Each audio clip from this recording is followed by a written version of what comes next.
ಯಾವುದೇ ಒಂದು ಇಶ್ಯೂಗಳಿಲ್ಲ. ಲೋಕಸಭಾ ಚುನಾವಣೆ ಬಂದಾಗೆಲ್ಲ ಅವರು ಪಾಕಿಸ್ತಾನ ಅಂತ ಹೇಳಿ ಅಥವಾ ಭಯೋತ್ಪಾದನೆ ಅಂತ ಹೇಳಿ ಇಶ್ಯೂಗಳನ್ನು ತೆಗೆದು ವೋಟ್ ತೆಗೆದುಕೊಳ್ಳುವಂಥ ಕೆಲಸ ಮಾಡ್ತಾರೆ.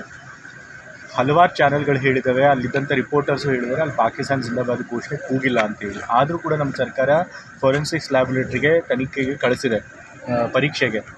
ಅದನ್ನು ಪರೀಕ್ಷೆ ವರದಿ ಬರಲಿ, ಆದರೂ ಇವರು ಸುಮ್ಮನೆ ಸುಳ್ಳು ಹೇಳ್ತಾ ಇದ್ದಾರೆ ಅಷ್ಟೇ. ಈಗಾಗಲೇ ಟೆಂಪಲ್ಗಳಲ್ಲಿ ದೇವಸ್ಥಾನಗಳ ಹಣ ತಗೊಂಡು ಮತ್ತು ಮಸೀದಿ ಚರ್ಚ್ಗಳು ಕೊಡ್ತೀವಿ ಅಂತೇಳಿ ಸುಳ್ಳು ಹೇಳ್ತಾ ಇದ್ರು. ಅದು ಸುಳ್ಳು ಅಂತ ಗೊತ್ತಿದ್ರು ಕೂಡ ಮೀಡಿಯಾದವರು ಅವ್ರು ಹೇಳಿದ್ದನ್ನೇ ಮೀಡಿಯಾಗಳು ಕೂಡ ಹೇಳ್ತಾ ಇದ್ರು. ಸೊ ಹೀಗಾಗಿ ಬೇಕು ಅಂತ ಹೇಳಿ ಧರ್ಮ, ಪಾಕಿಸ್ತಾನ, ಭಯೋತ್ಪಾದನೆ ಈ ಹೆಸರಲ್ಲಿ ಅವರು ಭಾವನಾತ್ಮಕವಾಗಿ ಮಾತನಾಡಿ ಜನರು ಓಟುಗಳನ್ನು ಗೆಲ್ಲಬೇಕು ಅನ್ನೋ ಪ್ರಯತ್ನ ಮಾಡ್ತಾರೆ.